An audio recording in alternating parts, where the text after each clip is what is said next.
So why are protests rare in Oman?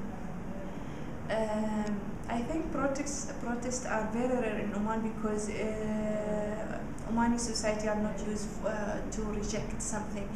They are used to accept anything that comes from someone who is more authority than them, and they are used to accept everything. But when demonstrations happens in Tunisia and Egypt, people found this as a hope for them to start demonstrating and to express their demands freely.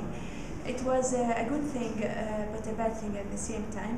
It was a good thing because Omani society started saying what are really in their hearts first, but some people took an advantage of this and started to destroy people's properties, and especially I would say this very honestly, especially people who are from the north, who are considered more free than the people in the south, and they actually did something very negative against other people. They didn't express their demands peacefully, well, because I think they are tired of peaceful ways, because they tried this many times and no response, but they started another way of rebellion and demonstrating.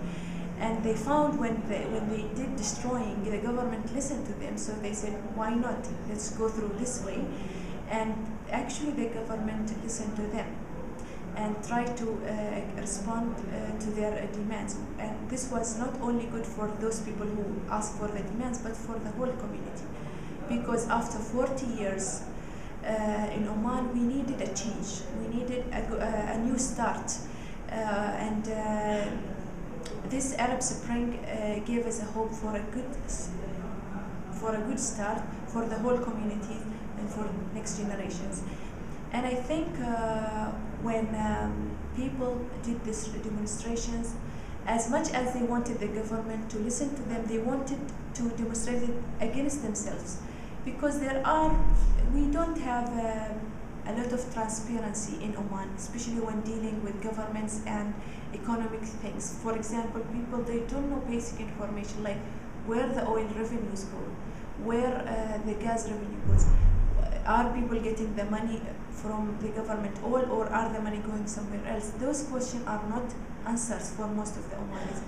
And so there is no transparency, and because of that there might be corruption happening.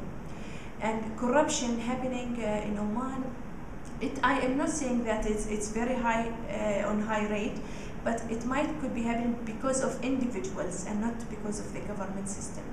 And those individuals, they cheated their government, they cheated the community, they cheated the people. And the people demanded for their resignation. And the government listened to them and resigned those people who thought they might be corrupted, and they are probably using their positions to take them people's money. And so people, when they did this, they demonstrated against themselves, because they're probably doing corruption. Some people who are also not in high position also are participating in corruption, because they grew in this culture and they thought it's right. So we needed someone to stop us and say, okay, we need to review our actions. We need to make things go on the right direction. And this was a good start for the whole community. And I think we are correcting things, and we are going on the right path, at least in the meantime, and probably for a better and good future. Thank you very much, Maggie.